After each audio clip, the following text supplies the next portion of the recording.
Magandang hapon. Mabibilis sa balita kasabay ng uwian, hapunan at pahinga. Mga up-to-date na balita ngayong araw ng Miyerkules, garantisadong mabilis lang to.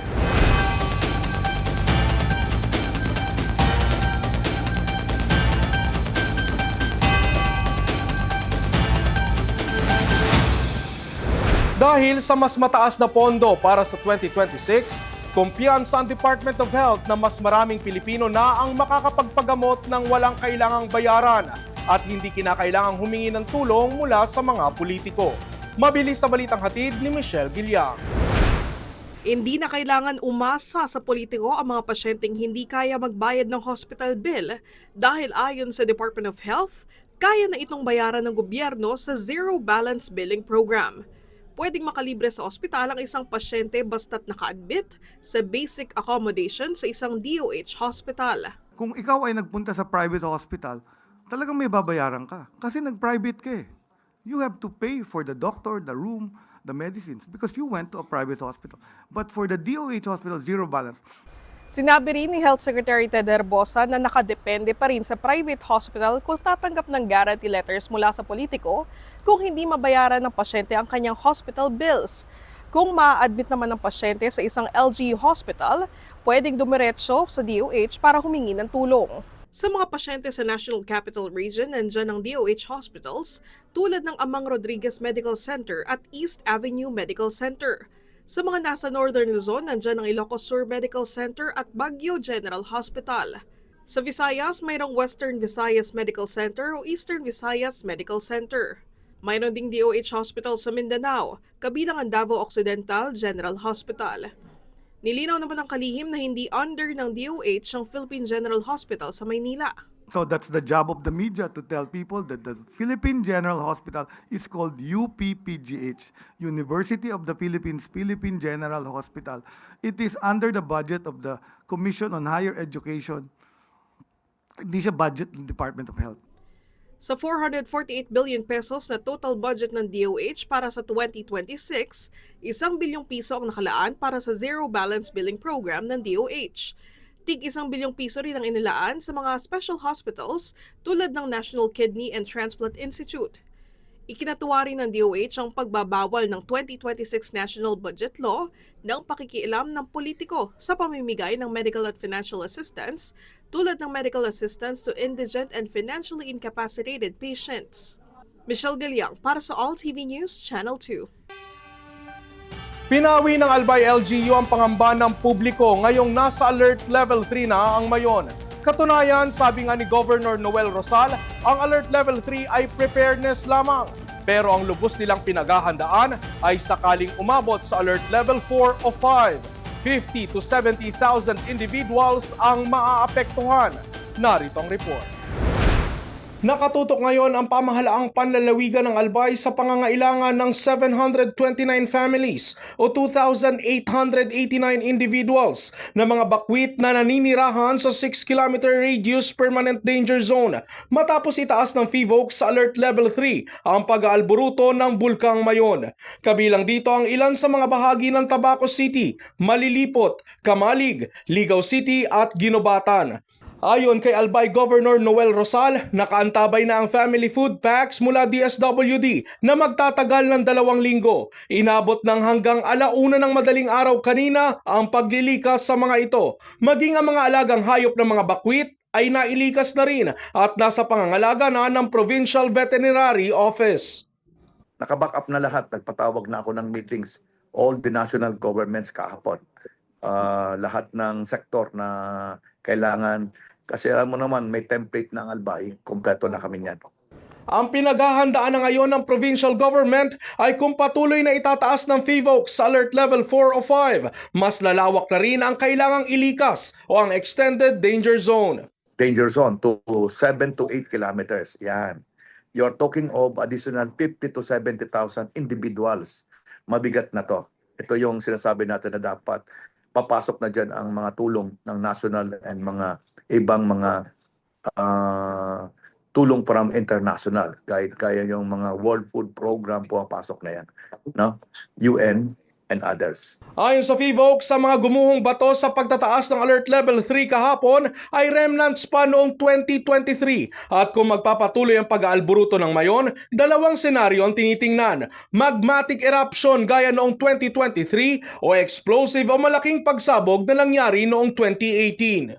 Binabantayan na rin ng Albay LGU ang paggalaw sa mga pangunahing bilihin at may mga task force na nagmamonitor sa mga ito mula municipality, city at provincial level, lalo pat nasa state of calamity pa ang lalawigan dahil sa mga nagdaang bagyong Tino at Uwan. Sinisiguro rin na may pondong nakalaan ang Albay sa oras ng kalamidad. Ganito rin ang sinasabi ng Office of Civil Defense. Handa ang national government na umalalay. In general, kaya naman kasi we have the resources, lalo na ngayon, kakaumpisa ng taon. We have fresh funds, we have a new budget na pwedeng gamitin to sustain our operation. So yung last eruption nga or last activity niya 2023, halos umabot ng 6 months yung alert level 3. We were able to sustain that. At dahil isa nga ang mayon sa pamosong tourist spot hindi lamang sa bansa kundi maging international, bagamat hinihiling na sana'y humupa na ang aktibidad sa bulkan, hindi maiiwasan ang pagdayo ng mga turista. But as a matter of fact, we're expecting an increase in tourist arrival. As usual. Sa mga hotels, mapupuno yan. Lalo na kung mag-big bang ito. No? Kung mag-alert level 4, tingin ko maraming pupunta. Kaya lang, may mga rules tayo. May mga viewing deck tayo. Like Linyon Hill, bubuksan natin yon. Sa huli, panawagan ng gobernador ang kooperasyon ng lahat, kasabay ng pagtitiyak na nakahanda ang pamahalaan. Bilang ng mga Pilipinong walang trabaho bumaba sa buwan ng Nobyembre nitong nakaraang taon base sa huling labor force survey ng Philippine Statistics Authority. At Davao Oriental niyanig ng 6.4 magnitude na lindol kaninang umaga, ilang aftershocks na itala. Sa ulat ng PSA, bumaba ng 2.25 million ang bilang ng walang trabaho edad 15 pataas kumpara noong Oktubre 2025 na nasa 2.54 million. Noong nakaraang taon ay nasa 1.66 million ang bilang ng walang trabaho, mas mataas kung ikukumpara noong Nobyembre 2025. Ang unemployed persons o bilang ng mga nasa labor force na walang trabaho o negosyo nitong Nobyembre 2025 ay nasa 2.25 million.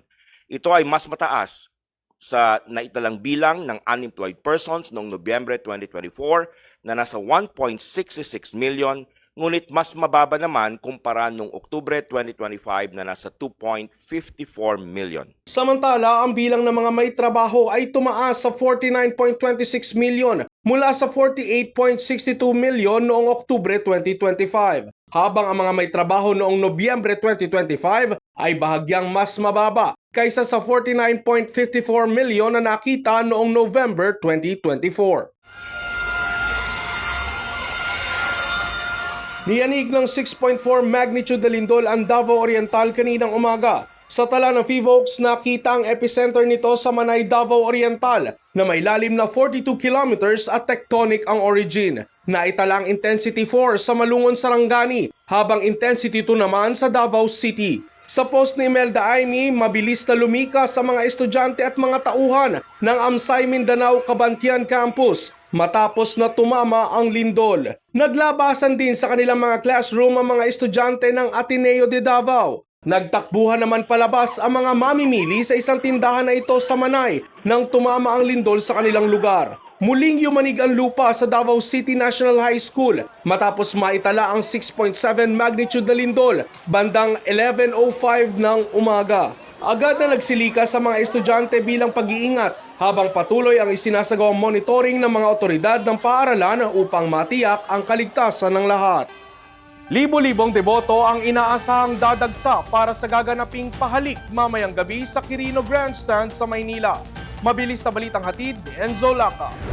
Umaga pa lang ay dagsa ng mga deboto ng Poong Jesus Nazareno para sa gaganaping pahalik mamayang gabi. Ayon sa pamunuan ng Quiapo Church, magsisimula ang pahalik bandang alas 7 ng gabi pagtapos ng misa hanggang Enero 9. Bago ang grand procession ng pista ng Poong Jesus Nazareno. Pansamantala itong hihinto sa hating gabi para sa Misa Mayor na pangungunahan ni Balanga Bishop Rufino Sescon. Enzo Lacap, All TV News, Channel 2. At yan ang mga up-to-date na balitang nakalap ng All TV News ngayong hapon. Para sa iba pang balitang mabibilis, bisitahin ang aming website, alltv.ph/news. I-like at i-share din ang All TV News PH sa Facebook at YouTube at makinig sa All Radio 103.5. Mapapakinggan nyo na rin po kami ngayon sa Spotify. Ako si Ralph Lopez. Magandang hapon.